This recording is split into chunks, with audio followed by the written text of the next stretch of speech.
Aujourd'hui, nous allons parler de la Red Ribbon Army, appelée l'armée du ruban rouge en VF. Créée bien avant l'an 749, soit le début de l'histoire de Dragon Ball, cette armée est devenue au fil du temps l'armée la plus puissante du Dragon World. Elle possédait une grande technologie faisant concurrence à celle du Dr. Brief. Il possède autant de véhicules de guerre que de radars sophistiqués, ainsi que d'armes de combat ou de robots. Tout comme toute armée, il y a une hiérarchie. La plupart des soldats portent un nom de code faisant référence à une couleur. Je vais donc vous présenter les différents membres de l'armée du Red Ribbon, en commençant par le plus bas de l'échelle.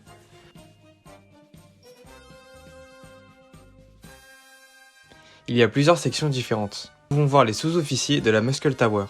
Dans le sous-sol de la Muscle Tower se trouve un monstre, Boing. Il fait partie de la race des Jigglers. Il résiste à tous les coups et les renvoie. Et parvient à résister également au Kamehameha. Goku parvient à le tuer en le gelant.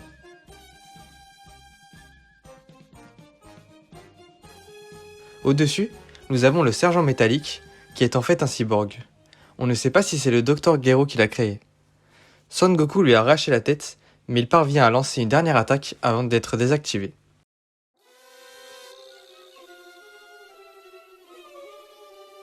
Ensuite, nous avons les officiers subalternes, tels que les capitaines, comme le capitaine Doc. C'est un terrien de type humain. Il est sous les ordres du général Blue. Nous pouvons prendre en otage Lunch avec ses soldats sur l'île de Kame Sennin, car il est à la recherche du Dragon Radar. Il se fera battre d'un seul coup de poing par le vieux maître.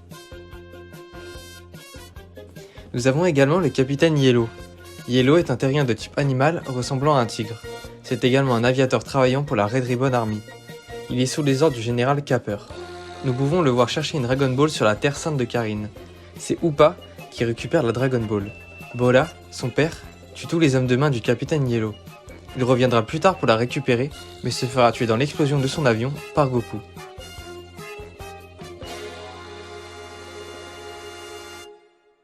Nous avons ensuite le capitaine Silver.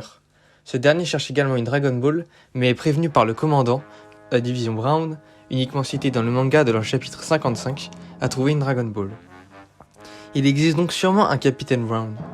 On le voit affronter Pilaf pour la Dragon Ball, et par la suite, il se bat contre Goku, qui le bat sans difficulté. Il se fait ensuite exécuter par le commandant. Le colonel Violet est une femme à la tête de la division Violet. Elle trouve une Dragon Ball dans une forêt où vivent des indigènes. Tous ces hommes se font tuer. Pendant l'attaque de Goku contre l'armée du Red Ribbon, elle profite du vacarme pour voler le coffre-fort du commandant et finit par s'enfuir en avion avec tout son argent. Dans le film Dragon Ball Super Super Hero, nous apprenons bien plus tard qu'elle était en fait la femme du commandant Red avec qui il a eu un enfant, Magenta.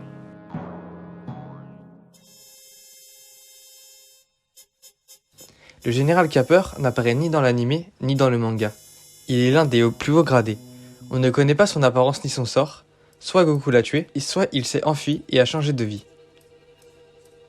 Le général Blue s'occupe d'envoyer le capitaine Doc sur l'île de Kamehaus. Il arrive dans une base secrète de pirates en pourchassant Goku, Krillin et Bulma et perd tous ses hommes. Il est doté d'un pouvoir permettant d'immobiliser quiconque d'un regard. Il est assez puissant pour battre très rapidement Krillin. Ayant une peur bleue des souris, il perd le combat contre Goku. Nous avons le ninja Murasaki, qui est le deuxième commandant après le général White. Il utilise plusieurs techniques de shinobi contre Goku. On apprend ensuite que sa technique de clonage est en réalité ses 5 frères. Il parvient à s'enfuir après avoir libéré numéro 8. Nous avons également le cyborg numéro 8. Son design étant inspiré de Frankenstein, numéro 8 a été créé à partir d'une base humaine et a été modifié avec des pièces mécaniques.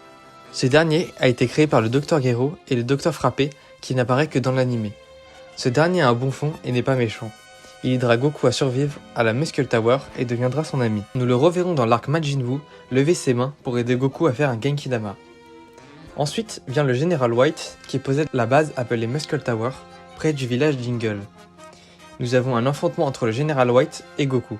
Il profite également d'une faiblesse de Goku pour pointer son arme sur le maire. Goku, il tire dans le dos de Goku et le met KO. Numéro 8, enragé, expulse à des kilomètres White qui finira par mourir. Dans le côté scientifique, nous avons le Dr. Gero, créateur des machines de l'armée du Red Ribbon et de nombreux humains artificiels.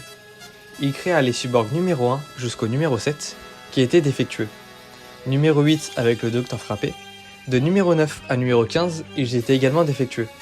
Seul le film L'Offensive des Cyborgs, sorti en 1992, nous montre l'apparence de numéro 13, numéro 14 et numéro 15. Mais le film n'étant pas canon, il n'existe pas dans la chronologie principale. Numéro 16, inspiré du physique de Gevo, le fils décédé de Gero et de Vomi.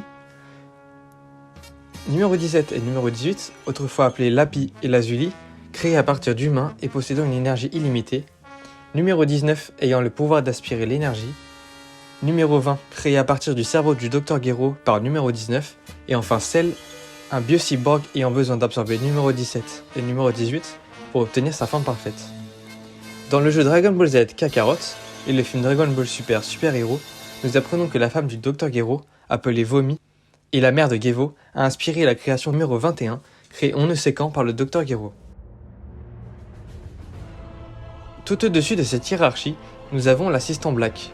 Ce dernier, qui est le bras droit du commandant Red, finira par apprendre que Red ne souhaitait pas le Dragon Ball pour conquérir le monde, mais bien pour augmenter sa petite taille. Il est tué d'une balle dans la tête et devient le commandant.